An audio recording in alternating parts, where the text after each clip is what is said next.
তারা এই জাতীয় শত্রু। বাংলাদেশের ভবিষ্যতে যদি কোনো সংকট তৈরি হয় এই কালচারাল ফেসিস্টরাই করবে। তারা এই দিল্লির দালালি এখানে করবে, তারা এখানে বাকশাল কায়েম করবে। মেজর জিয়া রহমানের অবদান আমরা জানি। বাংলাদেশের পার্বত্য চট্টগ্রাম আজকে যে অখণ্ডতা, আজকে যে আমাদের দেশের স্বাধীনতার সার্বভৌমত্ব উচ্চ অবস্থায় আছে, মেজর প্রেসিডেন্ট জিয়াউর রহমানের গুরুত্বপূর্ণ অবদান। তিনি শুধুমাত্র পাহাড়ের জন্য কাজ করেন না, সমতলের জন্য কাজ করেছেন। সুতরাং আমাদের এই জায়গায় সবার ঐক্যমত হইতে হবে।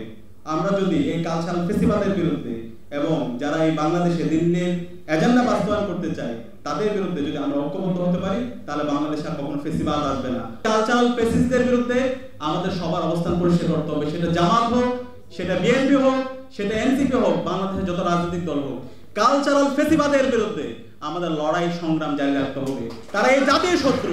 বাংলাদেশের ভবিষ্যতে যদি কোনো সংকট তৈরি হয় এই কালচারাল ফেসিস্টরাই করবে। তারা এই দিল্লির দালালি এখানে করবে, তারা এখানে বাকশাল কায়েম করবে, তারা আবার এখানে শাহবাগ কায়েম করবে। সুতরাং তাদের বিরুদ্ধে আমাদের সবসময় প্রতিবাদ প্রতিরোধ জারি রাখতে হবে।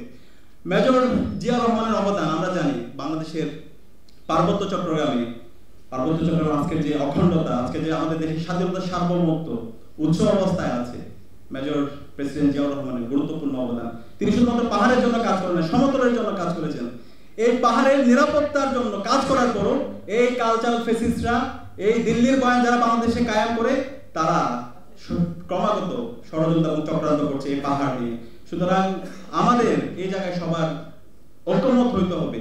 আমরা যদি এই কালচারাল ফেস্টিভ্যালের বিরুদ্ধে এবং যারা এই বাংলাদেশে দিল্লির এজেন্ডা বাস্তবায়ন করতে চায় তাদের বিরুদ্ধে যদি আমরা ঐক্যবদ্ধ হতে পারি, তাহলে বাংলাদেশে আর কখনো ফেস্টিভ্যাল আসবে না।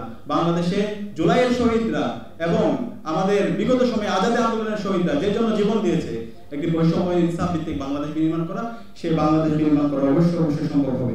আমরা একটা নয়া বাংলাদেশের স্বপ্ন দেখি, নয়া আজাদির স্বপ্ন দেখি, এবং সেজন্যই আমরা সবাই জুলাই একসাথে রাস্তায় নেমেছিলাম। আমরা যখন রাস্তায় নেমেছিলাম আমরা দেখিনি আমার পাশে সে কি ছাত্রদল নাকি শিবির নাকি সে ডানপন্থী নাকি বামপন্থী, আমরা সবাই এক বিন্দুতে মিলিত হয়েছিলাম ফেস্টিভ্যালের বিরুদ্ধে।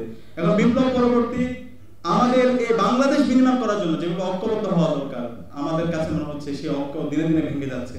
আমরা আমাদের ব্যক্তিগত স্বার্থ, দলীয় স্বার্থ, বর্গীয় স্বার্থকে অনেক বেশি প্রাধান্য দিচ্ছি।